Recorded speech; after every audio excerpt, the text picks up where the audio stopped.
Hopefully that's got us live. So we're going to do a little bit more tutorial stuff this evening first, and then just need to find the right one. Yeah, so we were on this one last time. So we can do a little bit on fairways and some sort of strategy things, both of which have been asked for. Now, this one doesn't really count because we were looking at this in terms of using and doing green sculpting. And this was our real tutorial hole where we started looking at doing a green. And then secondly, adding in some bunkers, which, I mean, I'm not hating as much second time round, but I don't think I saved a lot of it. So that kind of makes sense. Now, the first thing to note in terms of fairways is this is an auto-gen plot in terms of every sort of setting we've got. So if we have a little look at terrain, hills, I'll tend to put as medium or like relatively high. Main reason being that you get a little bit to work with. If you kind of lower it down, high is fine. And you can take these back at any point.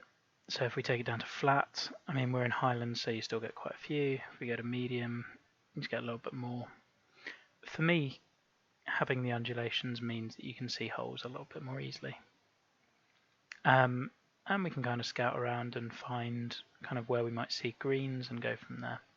And this one's going to be about fairways more than anything else because simply it was the thing that I was asked for. And kind of, I guess the first thing I'd mention with this is a lot of people, particularly beginners, will start by going, right, hole 1 can go here, hole 2 can go here, hole 3 can go here, 4 maybe goes out to the ocean, 5 goes along here, 6, let's say we'll have a path 3 going that way, 7 can come this way. And some of you might be seeing what the issue is immediately. 8, and then maybe 9 takes you back to your clubhouse. There somewhere. Now, and then you might take the back 9 out and go, well, 1, 2, 3, 4. Hi, David. 5, 6, 7, 8, and then 9 might come back down here again. Now, the problem you've got here is, let's say this was our 18 holes. And the routing looks nice. They're going in different directions. You've got a variety of different holes. You're going to potentially use the ocean down here. The problem you've got with all of this is that you are going to have to fully plant everything for this tee shot, and then do it again for this tee shot, and then again for this tee shot. Because what we're not doing with this is reusing any of the items in the same,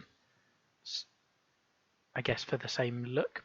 So on this approach, actually, I've done a little bit. You'll notice that the holes are kind of following in the same direction. So the approach will look here, and you see the par 3 kind of in the background as well.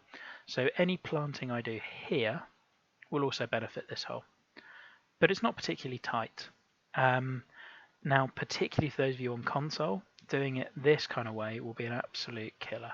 If you've kind of spread all of your routing, or routing, however you want to call it, miles out, you'll just make life really difficult for yourself.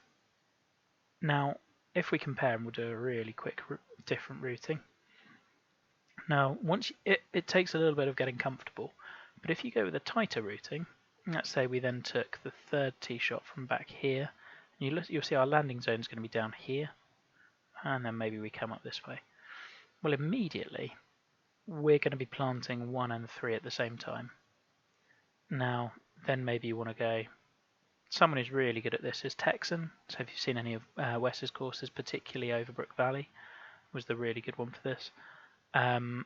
You'll notice it on a couple of mine as well. It's just a nice little trick of how can you kind of basically save yourself a lot of legwork.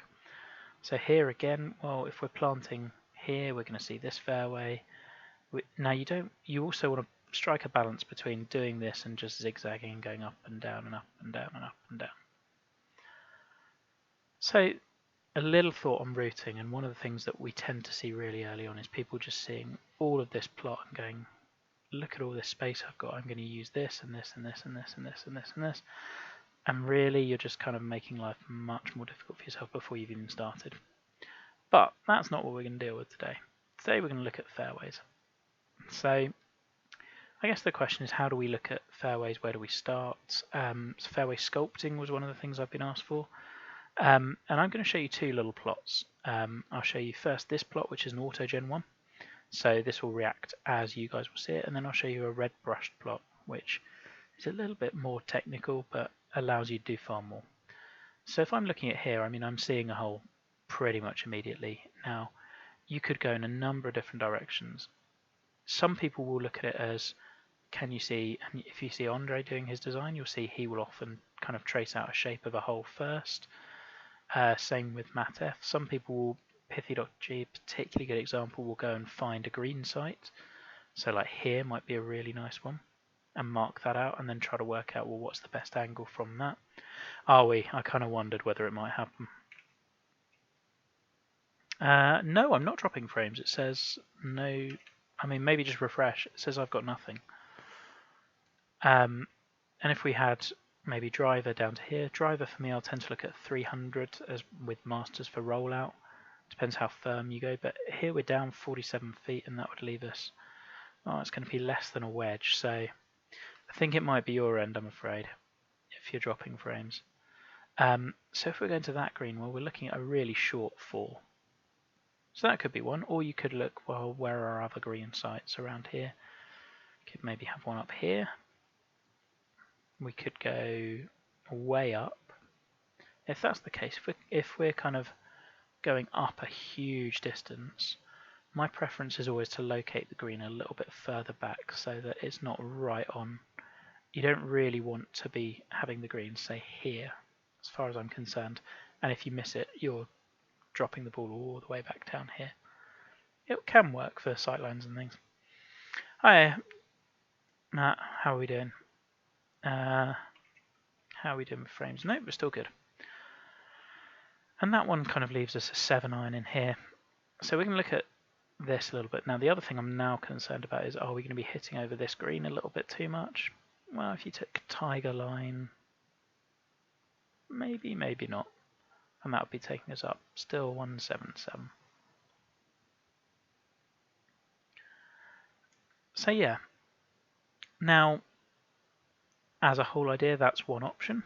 Or we could be going up to here.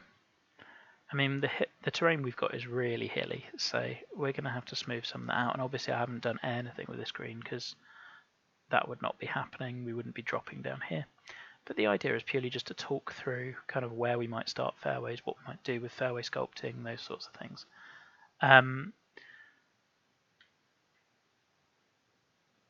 Now, one of the first things I'll do is kind of decide, well, what area off the tee do I want to favour the most? Now with this one, I think the way the green, I'm seeing a fairway that's going somewhere around here. Maybe. It's very, very wavy though, which I'm not a huge fan of, but it could be, you could be having some hazards in here and trying to hit over them, and then you're cutting the corner, and then maybe you get the best angle as well. One option, but your safe play is out to the left. That's probably a fairly standard strategic hole. But I think you want to be thinking about where are you rewarding off the tee pretty early on. I'm going to try to talk through a number of different ways of doing this and then just clear out measure tools again and again and again. For me, starting the fairway, this might be going at slightly random trajectories, but around 200 yards is probably a good place to start your fairway. Pro Club driver will go 275, I think, something like that. But if that was into a headwind, you definitely don't want to be starting your fairway at like 250, because you're then asking questions as to whether into a really stiff headwind could people carry to it. Good evening. You've got Mike, we've got Matt, Dave. Please jump in if you've got any questions. I'll try to talk through kind of some of my thought processes. With this one, another thing that I really like doing, and you'll notice on pretty much all of my courses, is drawing a line with your the fairway angle towards the green. So here you can see from the measure tool, everything's going to be leading your eye up this way.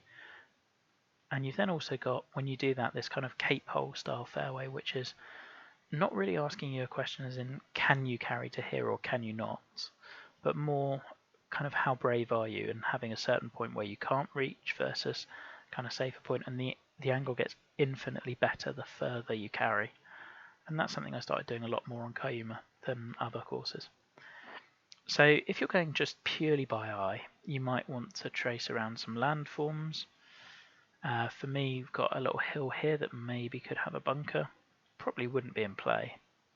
No, it's definitely not. Well, maybe Master Club's downwind. Or you might just want to draw your fairway first. So this one was a previous green site, so that's nothing here. Let's just delete those. So if and we'll talk about the pros and cons of each method. So this is kind of the way Andre does his fairways, I think, more than anyone. And you might want to draw it round, and then you're going to have this whole thing surrounded by fairway. Now the benefit really from my mind for this method is that it's quick, and that's not a bad thing because you can zoom straight out and go what works, what doesn't. Well, straight away I can kind of see a hole. I think that this is too wide, so I'd maybe bring it in a bit more up here. It's looking pretty S-bendy, but kind of up to you whether you like that or not, and all of it's going to be style of the course. Now, if I've gone massively curvy here, and we've got a detached fairway on this one, let's say this was our hole, you probably want to repeat that at some stage. If we've gone for centerline bunkers here, well, stands to reason that you don't want just one hole where it does that, you want a couple of others. You want to think about whether you've got hazards down the left. Are you favouring a drive on the left on the first hole? We are. So do we want to favour a drive on the right, the second kind of drive hole? Makes sense. What are distances like? So first hole 471, this one's going to be 475, so pretty similar distances, but then this one's going through a valley, so actually the distance is going to play more interesting even though they're very similar in terms of actual length. They're going to play pretty differently. I think as long as each of your holes have character, still fitting into kind of a cohesive hole, that's really what you're after. And it's that balance that is the hardest to find, because you will get to hole 14, 15 and find that you've got no good idea left over. So that's one of our ideas of how we could do this. That's one way you can draw out a fairway. I think the base idea here is pretty good in terms of carrying that, getting around to here. What I would then start doing with this method is going down to, well, where's our landing zone? So if our tee is here, well, we could hit a 2-wood safely down here, no problems whatsoever. What are we then looking at? Well, at the moment, a massive hill. But if you can start picturing, oh, well, we're going to have some fairway coming up here, and we could fill this bit in with planting or whatever. We can have the green sitting here, or we could have a big bunker. You start kind of picturing the whole come together. And the beauty of measure tools is that if at any point you don't like them, you just get rid of them and you're back to your blank canvas. And you can still sort of see it, but you may want to just look at it. And we can just hit undo and they come back. Now, what about if we took the really heroic carry option? Well, now we're staring at a really uphill shot, pretty short. That's going to be pretty scary. Or if we go all the way out left, well, maybe we just see a sliver of fairway where we can bounce the ball on. You can kind of play with some visually bits there, and maybe we make people think a bit more with that bunker, so maybe we bring the bunker in a little bit more.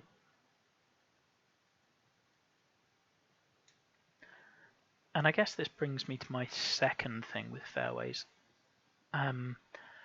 which is, even if you do it this way and you come up with your shapes that you like or whatever, you've got to let your hazards influence the fairway first, rather than the other way around.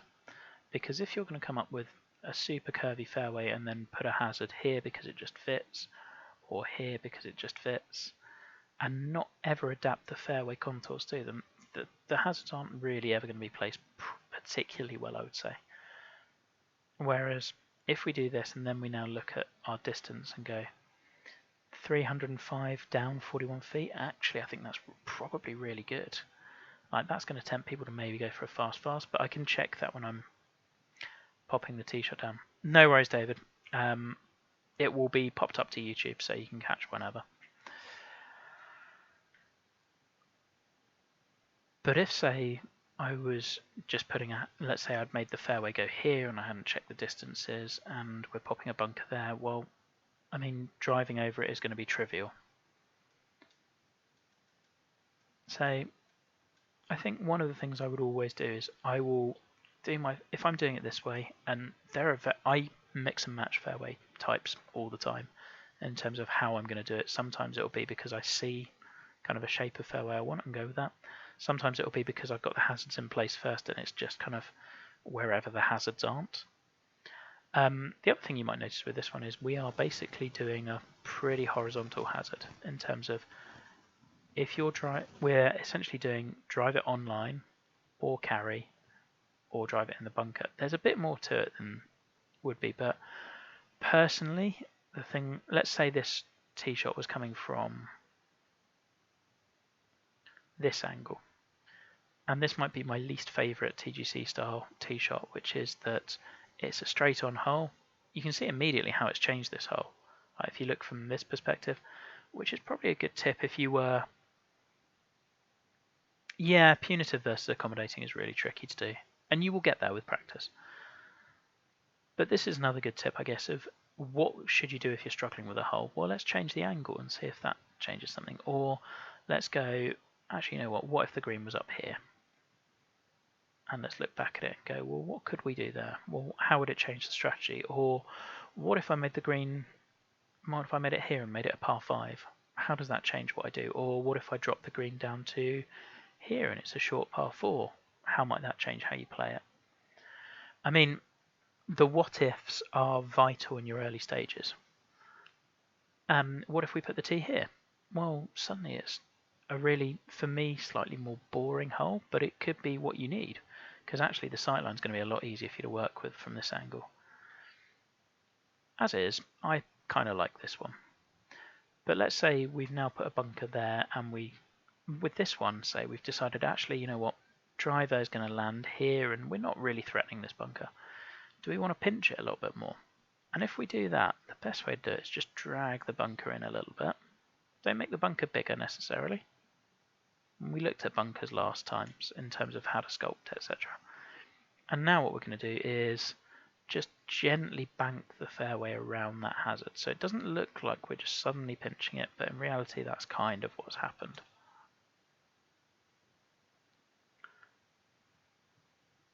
Could be one way of doing it. Another way of doing it could be to keep the bunker exactly where it was, but just camber the hell out of it so that if you're kicking off that slope, which we've already got there, you're potentially running into it if you've just hit not quite over here enough. So there's loads of different options, and immediately we've got a green site that's going to give us, I don't know, some interest. As mentioned before, I mean, with green shapes, I will almost always do this method of just, let's just drag out roughly where we want it to be. I will tend to put markers down as to how long or wide I want the green. Roughly 30 yards by 25 or so is a good guidance. I'd say the best way you can do to measure greens, though, is, and this is something I picked up from Petty, do your spline. I mean, we'll do it really quickly, but keep an eye on the overall yardage, so this bit here. If you're hitting like 95 or so, then that's probably a pretty good standard green.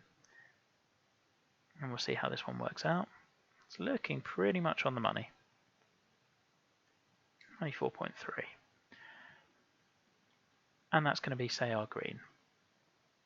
And you'll notice this plot is doing the auto flatten, so everything on the green has now become much more flat compared to, let's say we unfill this, and you get all those undulations back. Slightly annoying, but there's not much we can do about it. There are a few things, but once you've started a plot and done a couple of holes, you can't do much to sort that out. And to be honest, for most people, you want this to happen. You want the land to flatten around it because it makes your life a lot easier.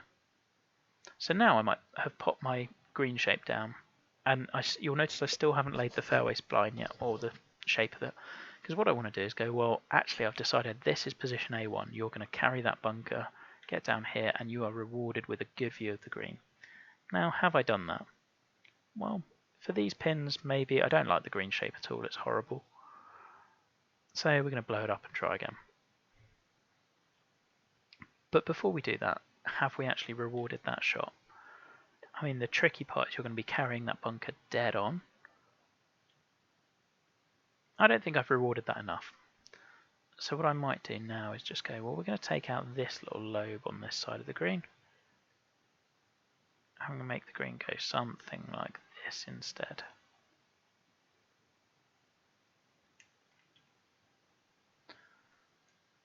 Well, Mike, please shout away if you've got any questions, because the more I can respond to, the better. 1 second.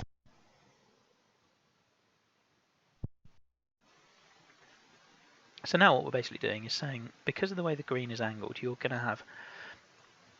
Now, you can still play the hole from down here. It's completely doable, but you'll notice you're coming across it a lot more, which means that let's say we put the pin here. Well, and let's say we then put a bunker in here, which is probably what I'd be planning. Even a little one, doesn't need to be much. The bunker is not really the threat. The threat is the fact that you've got to land it there and stop it within 6 yards. And you're going to be doing it from down here where you can't really see it. Whereas if you're coming over here, you can land it here and roll it up. And I will then try and contour the greens to make that work as best I possibly can. But I think the more you do in the planning stage before you really start laying surfaces, the better. Now, it doesn't mean to say you can't overthink it, you really can. Equally, we could just lay back here and then we've got a more level-ish shot. No, not really, and it's a long approach. But like say to this pin here, well, you've got a number of options. You can play down here, you can play here. There's not really a preferred way to play it. It's up to you. Front pin, again, it's kind of your choice. I would probably want to be playing it from there, and I'd want to be rewarding the best side the most possible. But I will almost always try as well to have one pin that rewards the opposite side to kind of conventional wisdom. So here, I might be looking at a pin, I don't know, right about here, and somehow trying to make that play easier from this side than it would be from this one. That might be having a little bank to roll off here. I don't know. So we're going to pop that green down again. Another way I've seen Reeb do this is to do greens with brushes because they're easier to delete or kind of move around until you've got how you want them. There's loads of different ways to do it. Now this one's going to be a little bit bigger than it was, which is okay because I actually thought I think a slightly bigger green works for me. Good evening, Wes. So I think 105 is probably, if you're going standard sort of greens, 105 is relatively big. 85 is small for like a sort of pitch shot par 3. 95 is where you want to be. That's kind of roughly where I figured it. So we've got our green there. We're going to pop down maybe a little bunker there later. And so now we start looking at our fairway.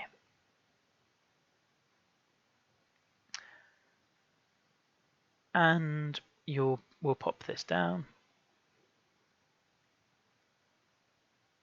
Kind of roughly following the contours that we've got.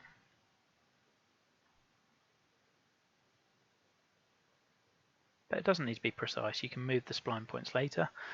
It's worth me making you aware that I tend to do this really loosely. You can press triangle on PS4 or whatever the top button on Xbox is to undo spline points. You can always go back. Just one reason why I prefer doing it this way. We're going to circle that entire green because that allows us the runoff option. I mean, different types of courses, you may want to run the fairway right the way into the green. And this was the bunker we'd now changed our fairway to kind of just move it around. Wes, you got a shout out earlier for your Overbrook Valley routing. Be very delighted here. Now, at this point, we're going to zoom back out and you will notice the unfortunate thing that is about to happen is that all of these undulations are going to get flattened, which will help you. a lot of the time, unless you really wanted to use them as an idea. If you did, have a rough idea of where they are, or mark them out with measure tools first, because they're all just going to vanish. So we'll finish, and you'll see that even this line, it's gone really harsh on the sculpting, because basically the fairway texture, the default says that it wants to be flat, which is true. We do want fairways to be flat. Unfortunately, it doesn't really think about the land around it, so you get this horrible stuff here. So people who see their courses rejected, maybe, and says sculpting issues, this is one of the most common ones I would tend to see. I'm going to now fill the spline in a second, and you'll see all of this part flatten, but none of this part will. And there we go. So now relatively nice flat fairway, but I mean it still looks fairly horrible. And again, you can still see that although this bit is flat, the bit outside it is not, and please do not neglect that, because there's nothing worse than just missing the fairway and then finding yourself on a massive red slope that hasn't really been taken care of. Now, next bit is a little bit of a pain on a Highlands plot where you want all these humps and bumps, but you're going to have to take the fuzzy brush on flatten, and we're just going to have to essentially do some big moves first, because there's no way around this. Now, we then want to think about how do we want this fairway to go. We've already decided there's a low point here that we're going to try and carry, but we want this probably to be quite a gentle slope. And this is something I took ages to properly figure out, and it really just comes with practice. You want to take this really fuzzy brush, and you're just going to click once, and then move it a tiny bit down, and click again, and again, and again, and again. And you'll see now we've got a bit more of a smooth slope. Now then, on top of that, again, still with fuzzy brush. This fuzzy brush is basically what I'll use for 95% of my sculpting. And we're now just going to watch what the land is doing. I'm paying no attention to the numbers. And we're just looking at it from a couple of different angles and trying to work out, is it roughly giving us something like that? I think we'd all agree that that fairway looks a little bit better, at least than it did. Now I probably want to bump up this bunker a little bit as well. So I'm going to bump up the land to house that bunker, because if you remember from last time, most of your bunker work is done firstly before the bunker goes in, and then around the bunker as well. You don't really want it falling off, and once you've put the surfaces down for the bunkers, it gets a lot more difficult. And we also kind of want the bunker to be in view off the tee. Not that one, that one.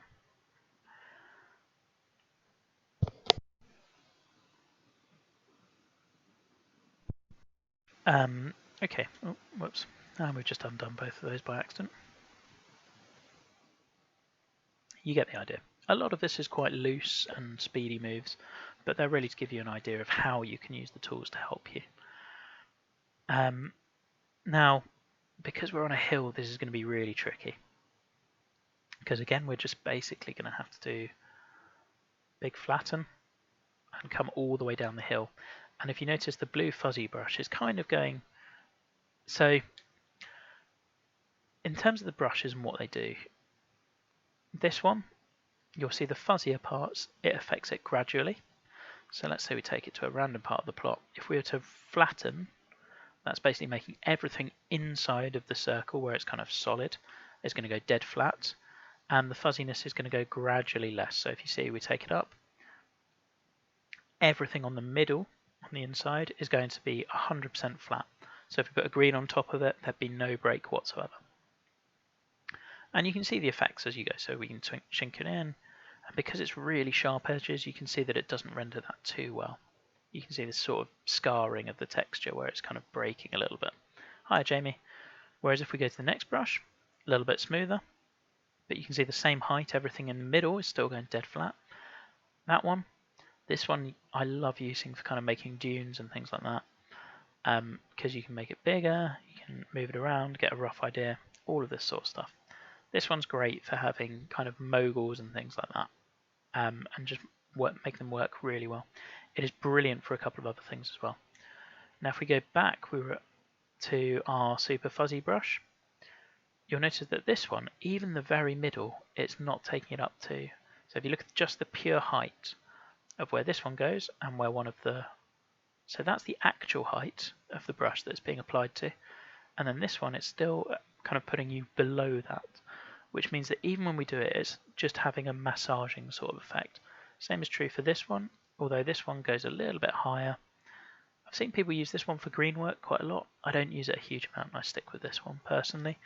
But just have a play around with them. You can do loads of things. So, the reason why we're showing you that, well, let's say we would take this brush and do our flattening from that. Well, it's going to take that middle kind of epicenter and make everything around it pretty flat. You can do it, by all means. But I find it tends to leave you with these bumps in the middle, and it's just a bit too harsh for my liking, personally. So I'll still stick with this one. Now, the reason we mentioned the kind of fuzziness earlier, you'd have seen when we raised it up that right outside the edge where it's getting really faint, it's having barely any effect at all, but it is working. So if you just look at the edge of this fairway and how it's going to help, well, it's now bringing that more up, the stuff that we hadn't sculpted before. Let's bring it more up so it does something to it. So we're just going to do the same thing, just gradually come down here.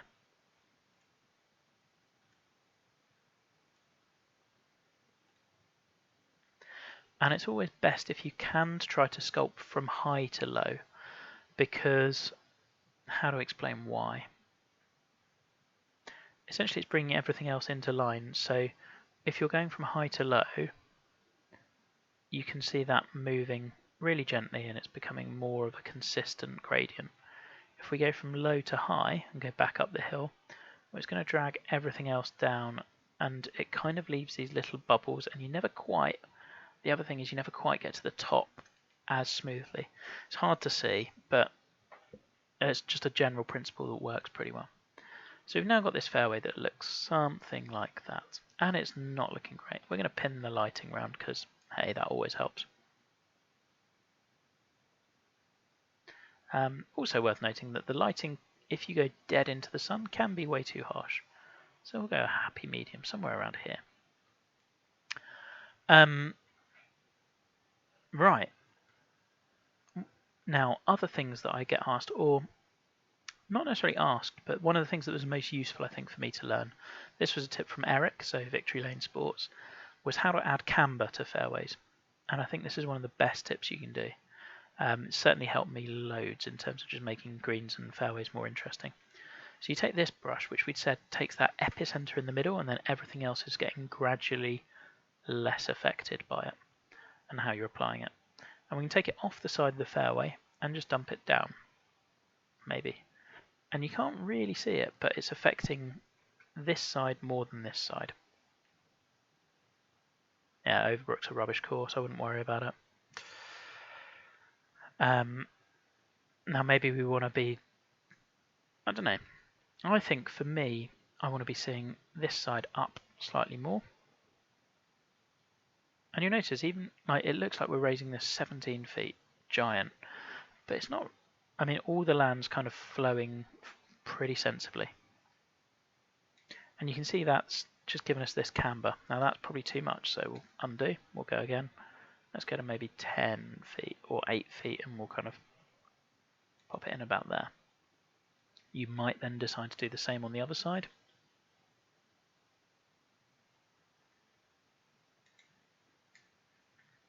And we said we also maybe wanted to have it just drop into this bunker.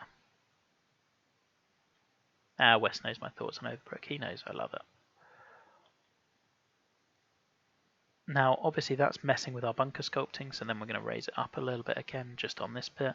But again, paying attention a little bit more to where the brush is actually applying.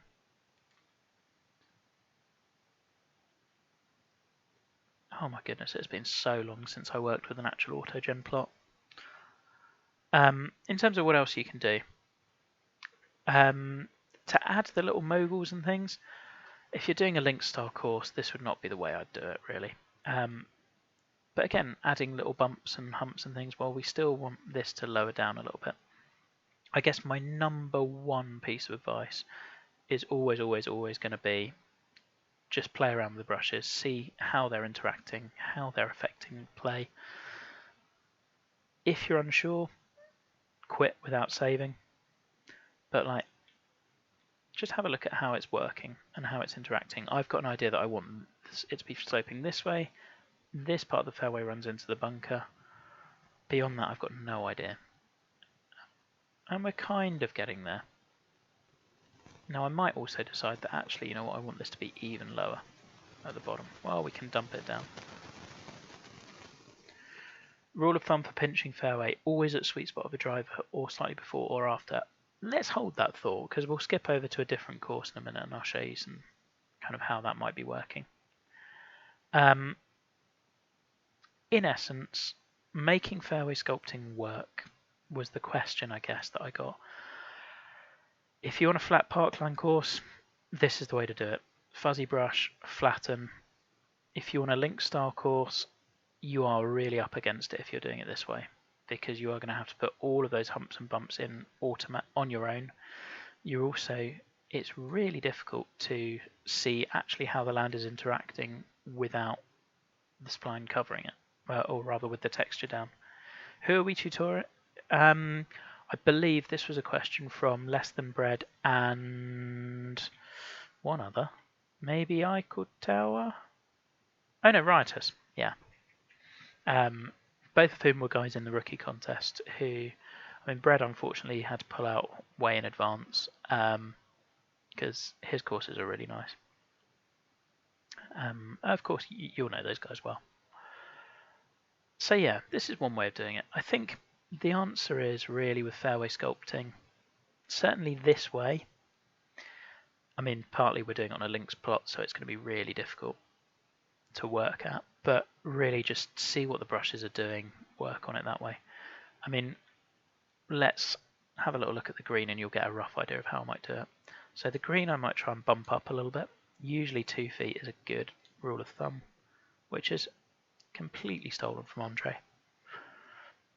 And we're just going to raise that up so we've got a little bit of a runoff, the water drains a little, etc, etc, etc. I then might decide that, you know what, I want, still on, what do you call it?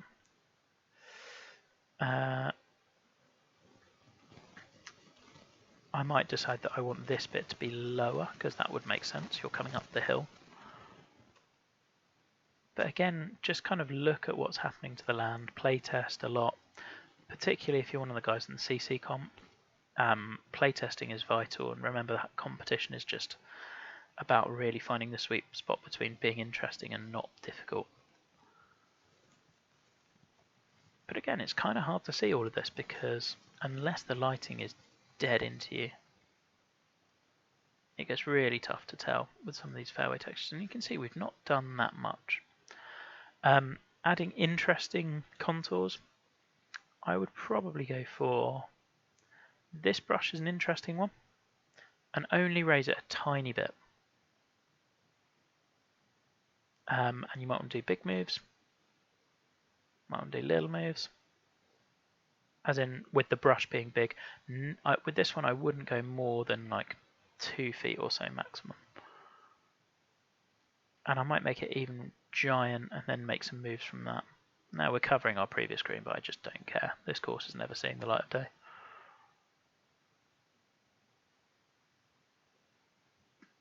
But you can kind of see what we're doing. We're essentially just adding some randomness into the plot. Has that really done much? Well, it's done some bits here.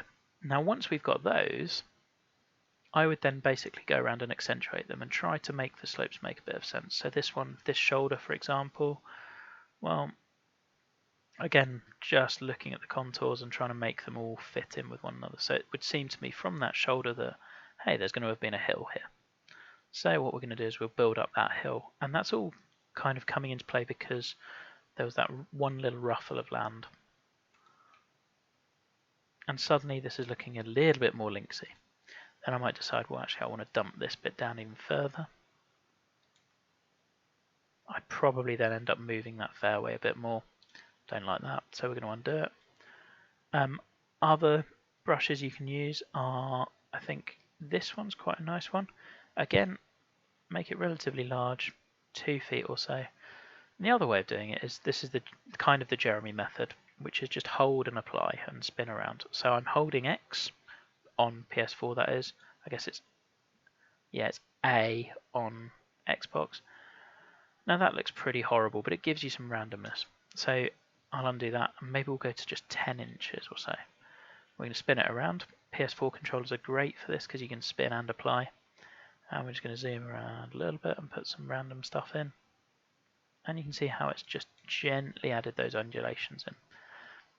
Now I might decide I want a few more kind of larger scale ones here.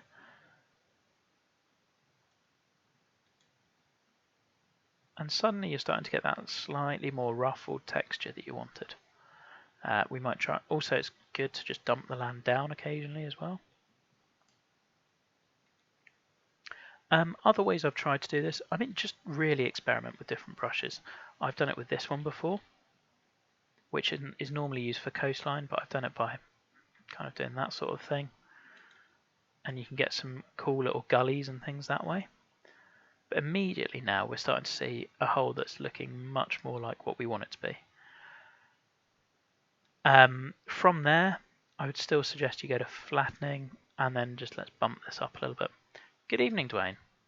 And try to make, because even once you've got these random humps, you're still going to want them to be playable and not too random. And I'll probably spend, I mean, it depends on the course. I will spend a lot of time just playing with sculpting and messing around with that, partly because it's the part of this I like the most, and I think you can make the whole look really good by just sculpting it well. Partly just because it adds interest playing wise as well.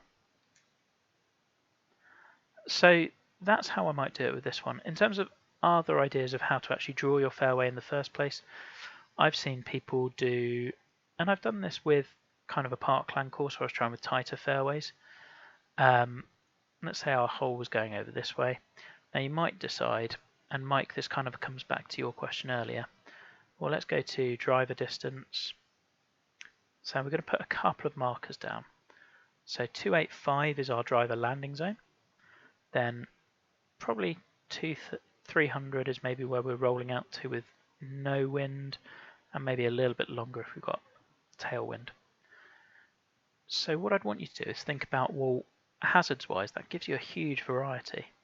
So let's say, for example, we're going to have a rolling hazard here. So i.e. you hit the ground. So even though that's not in where your driver line is, because you're landing it here, you're going to be worried about that. We could then also have one potentially, I don't know, let's say here. And then if we draw your fairway kind of between the two, I mean, this is a bad example, but it gives you an idea of hazard mapping. You're then getting kind of actually a really small landing area in terms of you've got to clear this one, you've got to take this one, you're basically having to land here and roll pretty tightly or hit a fade. So that can be like, and I don't like this hazard placement, they're too vertical and they're both in the same sight line. But let's say we move the tee here, maybe that's a bit more interesting. So we move the tee further this way, well that's now quite trivial because you're going to bounce it down there. But it gives you some ideas. You can also then look at camber and how that affects it, but simply just popping down 285, here's a bunker, carry it or not. It can work. I've done a course where it worked pretty well, but it can get repetitive and you really want to vary your hazards a bit more. Another way of doing fairways though, going back to that because that's where we started, is basically looking at how wide are you making them. And I've seen people do this sort of thing, where they're going, well, it's going to be 35, 35, 33. We're going to pinch it down to 23 at driver landing area, and then maybe widen it a bit more. And then you go round and trace the outsides. That can work as well. I think you've seen one where I've just put down 2 bunkers because I've decided, well, actually, I'm going to make you carry that one and then avoid bouncing into this one, and then route the fairway around it. That's really valid as well. Really quickly then, we're not gonna save anything because there's nothing to save on that one. Now showing you the other type of plot that you can have. So there is a trick with kind of putting a red brush on a plot raising it all up, and basically it takes away that auto flattening. If you're going for a link style course, that's the way I do it, because all of the random undulations and things. Now I've done it exactly the same way as I did just showing you how to do it when the fairway was already down. The difference is because I've popped the red brush down, if I were to pop a fairway down on here, all of these little undulations are still going to stay. So there is a way around it, and I'll pop the link to that tutorial. I can't take any credit for it. It's Jeremy Mayo, so Mayday's one. But you can see here it's preserving all of those little humps and bumps. Now for me, once you get the hang of doing the plot this way, comfortably the best way of doing it for this style of course.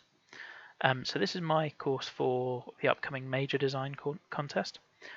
And you'll see we've got a lot of these kind of humps and bumps and things that have gone, they've come from exactly the same place. So this sort of terrain, lay fairway down around it, and then just start sculpting them and making them look a little bit more natural. Now this hole is working out pretty well. I actually haven't done much of the stuff around here. So what I'll do is I'll show you kind of roughly how I do this, and then that's probably going to be it.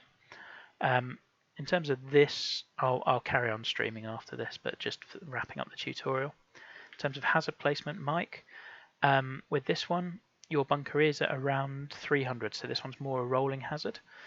In terms of creating that and making that play bigger, because it looks like there's quite a lot of fairway for you to hit. Well, you've got a little bump here at about 285, you hit the wrong side of that, you're in there. You've got this here, which is kind of really, you're trying to hit this line really tightly. That slope is sending you into the bunker, that slope is potentially pushing you into heavy rough as well. Or you can lay back, but it's making it a really long shot into a tricky green. The trick is, though, not to have the same hazards all the time. Now, the first hole, it's kind of similar in that you've got to go one way or the other, but here I've given you a really clear idea of which one's wider. So 18 yards is going to be pretty tight in terms of how the wind is working, plus you'll notice this camber, it all feeds into here. And that's making a bunker play much wider. This side, 33, and the camber's feeding you nicely away from the bunker, but to a far worse angle approaching some of these pins. It's worth bearing in mind for anyone still on the YouTube tutorial that this is for a contest for the major design competition, and therefore part of it is going to be making the course play difficult. So I wouldn't recommend this for most courses. A lot of this is me trying to make a course play wide but very tough.